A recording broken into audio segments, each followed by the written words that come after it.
And now, WBEE proudly presents Jazz in the Schools with your host, Bob Foskett.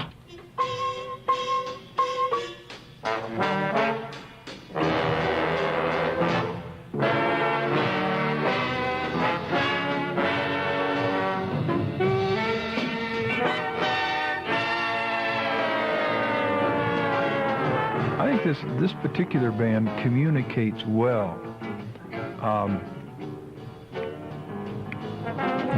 They're comfortable with each other. They feel, I get the impression anyway, that they feel like they're part of a band. I don't think they feel like they're just part of my band. You know, I rehearse them and I kick the band off and that sort of thing. But the communication comes from within the ensemble itself. They understand each other. You can hear it in the way the rhythm section backs up the soloist. You can see it if you can see the band. You can see it in the way they pay attention to one section when it's playing and they're not playing. You know, the way they listen to and enjoy the other players. You can also see it in the way they cut down another player when he plays a clam. You know, if he plays in the cracks, they're on top of it immediately. So it's that kind of a band. You know, it's just a comfortable band. Everyone comes in, there's a type of relaxation and understanding. That's a man who's not only a music educator, but a fine reed player, an instructor and organizer in the summer jazz camps, and a friend. He's Ken Kistner, and he directs the Oaklawn High School Jazz Band. Hi, everyone. Bob Foskett here, welcoming you to Jazz in the Schools.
It's called Dry Blues, Good to the Last Drop. The Oaklawn High School Jazz Band under the direction of Ken Kistner. To this point, all of the bands that we've been featuring on Jazz in the Schools have been credit courses. They meet daily, and they have the same value as English, math, science, and all the other academic courses. The Oaklawn Jazz Band, however, is a co-curricular activity. Here, Ken Kistner explains. We have no way of creating enough time for the kids to be involved in jazz band and in a concert program, both, at the same time. Mm-hmm. And so we put it outside the school day. I don't find that that's a handicap. Why? Well, because you're working with you're working with a select group of people. So by the virtue of the fact that they're there, you don't have to worry about attendance or conflicts or that sort of thing. Do you find there's a difference in attitude because of that? No, I don't see any real difference in attitude. Okay. You know, it's a necessity here. Yeah, I'd like to have it during the school day, you know, because it would make it it would give us a chance to have rehearsals more often than the way we schedule it now, because we only meet twice a week. You know, it would tend to make the jazz band more legitimate, quote, because it is part of the academic program and not part of the co-curricular program. But the jazz band here becomes, you know, it becomes just a form of expression for the kids. And I think there's enough satisfaction in being able to perform the music that we do and to be able to do musical things, that you don't have to attach grades to it. And it's really not necessary to have a grade to make something a success. You know, the intrinsic values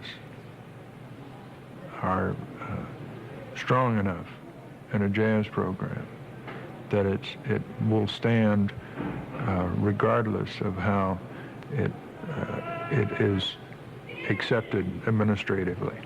I talked to some of the members of the band, and it's quite obvious that they do enjoy playing jazz. Not only that, but they're very aware of what is required of them in playing jazz. I talked to the band's drummer, Bill Walker. What do you feel is especially challenging about playing with a big band? The most challenging thing I find is backing up soloists and knowing how to back up the band, you know, back up figures rather than just playing time, knowing a little more what to do, especially under a soloist, because trying to communicate, play rhythms the same as a soloist, or counter rhythms, or feed him new ideas, or likewise him to you. And I think that's takes a little more than just keeping the time, you know. Do you think that the drummer has to listen perhaps more to everybody in the band than guys in the other sections because of that? In a way, I think you have to listen probably differently as a drummer, whereas I think a lot of horn players have to listen for intonation problems, things like that. I think I have to listen a different way, where I listen for figures, reoccurring figures, and I have to listen more because after a while I gotta get so I don't really look at my music, so I can concentrate on what to do with the band rather than just sitting there and playing the same thing every time, just trying to come up with ideas that'll keep it going. How would you categorize young drummers?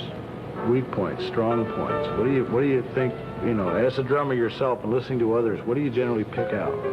Well, what I notice mostly, it seems like a lot of them are very oriented towards rock.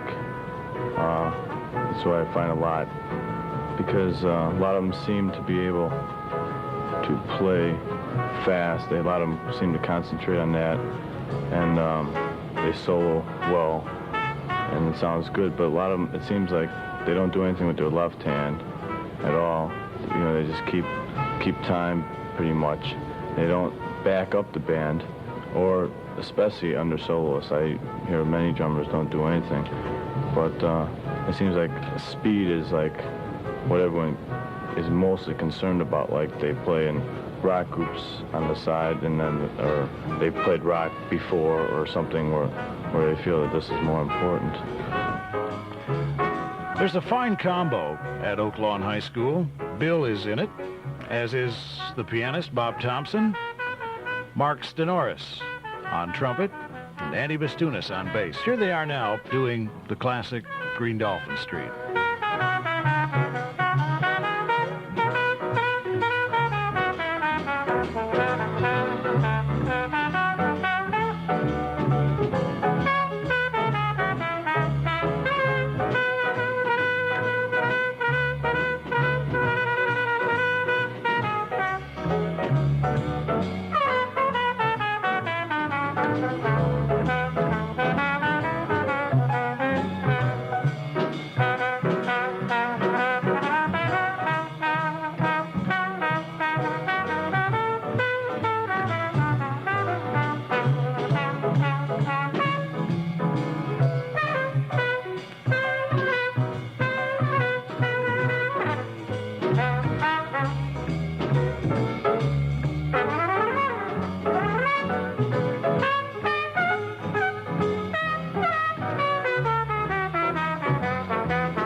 That's Bob Thompson on piano, a young man who has probably a pretty good future ahead of him in music and in jazz. I heard the jazz band play a couple times, and I enjoyed, hearing jazz, and I thought it was a different way of expressing myself. I found that I could get more into my music and develop different ideas, that I had inside of me that I couldn't get out while I was playing classical music or pop music. And I had a lot of my friends were in it also, and I figured, I'd like to get together and see what kind of different sounds we could produce, and it was kind of fun.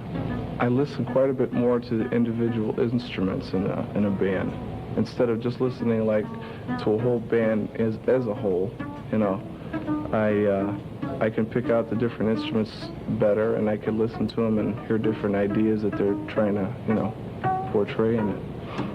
But I really enjoy it a lot. I'm really starting to, develop different ideas also. I like with playing the piano and all, I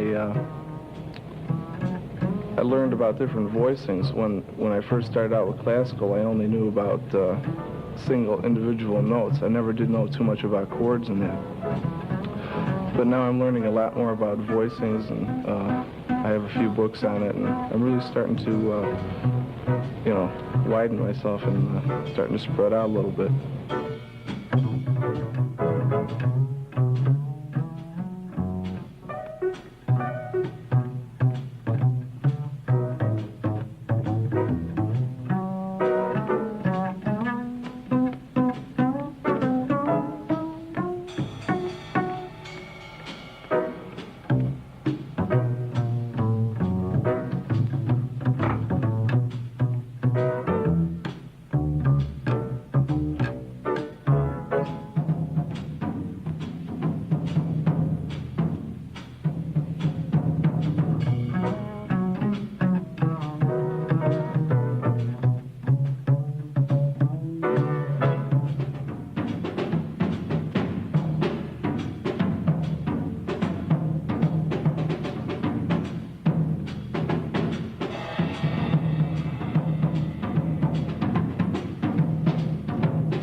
You would think that with the growth of jazz in the schools, it would be a very exciting development. But according to Ken Kistner, there are some side effects that, unless kept in check, may spell trouble. I'm really concerned about jazz education. In what way? Well, I'm afraid that we're going to, in some way, ruin jazz as a professional art form. I think that the only way that an art form continues to thrive is if there is this cadre of true professionals in existence. Right. Without that, I think we're really in trouble. The school jazz movement is beginning to pull the professionals into the resurgence of jazz, the popularity of jazz, has been due in a large part to what the schools have been doing. And I think we're not really aware of the amount of strength that we have, the amount of effort that we have put forth to make jazz function as a more popular art form. And I have a feeling that we're not taking the responsibility, we're not sharing our responsibility. We're kind of swallowing up a lot of the professionals. They're beginning to gear their jazz to schools now. And pretty soon, I'm afraid that the schools are going to take over the jazz field, and we'll wind up with really a kind of an in-house type of art form. The concert band is an example. That's exactly what happened to the concert band. The schools took it, they made it an in-house art form. Not intentionally, but just by the strength of the educational system in America. We no longer have professional concert band players in America, with the exception of the service bands, the military bands. That's too bad. Virtually all of the music that's written now for concert band is written for school bands. So what you're saying basically is that professional musicians being drawn into the schools will become professional educators as opposed to professional musicians. Right. I'm afraid of that. I'm afraid that if we're not careful, we'll do exactly that, and we'll wind up no longer developing that cadre of professional musicians, but developing a cadre of professional educators again. I don't think that should be allowed. I say it shouldn't be allowed to happen. I just don't want to see it happen, is what I'm concerned about. I want to see us as educators be concerned about developing professional musicians for a while, is what it amounts to. And I want to see us try to encourage the survival of the arts outside of the educational system, because I think there's a real need for that. I think there's a need for us to encourage the survival of jazz outside of the educational system. Now, I'm not advocating that we stop jazz in the schools. It's far from it, because here's where we build the audience. But I think as educators, we have to be concerned about building an audience for the professional musician. Right. I think we have to have kids who are knowledgeable about the professional musician, who know professional musicians. We failed in one phase of our music programs in that sense. More than one phase. We failed in concert band. If you go to the kids in any public school and ask them to name 3 concert band composers, they have difficulty doing it. Well-known composers, let alone obscure composers. Vocally, we've got the same hassle. And jazz, it can almost happen again. It really can. People, the epitome of jazz musicianship for some people is the North Texas State 1 O'Clock Band. Right? Okay. You got a point. You got a point. I mean, let's face it, it's kind of scary when a college jazz band is nominated for a Grammy Award. Yeah. Right? Yeah. It really is. That truly scares me.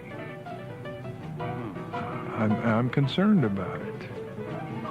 How do you think we should change the approach to reach that end then? Well, I think one of the things that we need to do is, as far as the schools themselves are concerned, we need to teach about performers. We need to teach kids who performers are. We have to get kids to the point of recognizing performers in the jazz field. I took my band to the Notre Dame Festival, and there was a fellow there who was selling jazz records. And the thing that was so exciting to me was that my kids spent all their money. I did too. My kids spent all their money buying jazz records, and they were buying, some pretty esoteric albums. They really kind of amazed me in a way. They're buying some old Bird albums, and they're buying some new Niels Feddersen albums. Our bass player came back Andy was loaded to the gills with bass players, professional bass players. And he knew the players. He didn't buy them blind. Right. He knew them, Our drummer bought an album because it had Joe Morello on it, and he wanted to listen to Joe Morello. I feel that we've got to teach that. We've got to teach kids to be excited about the professional performer.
the Oaklawn High School Jazz Band and its director, Ken Kistner.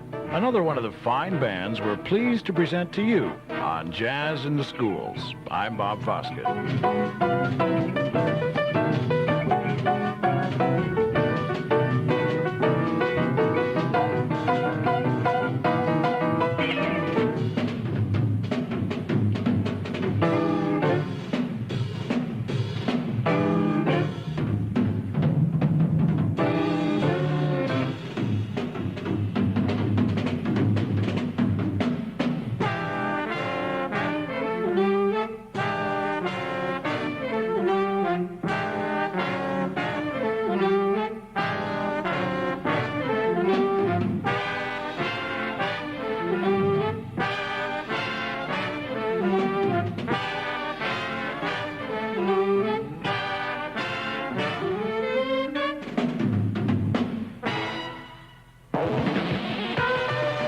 WBEE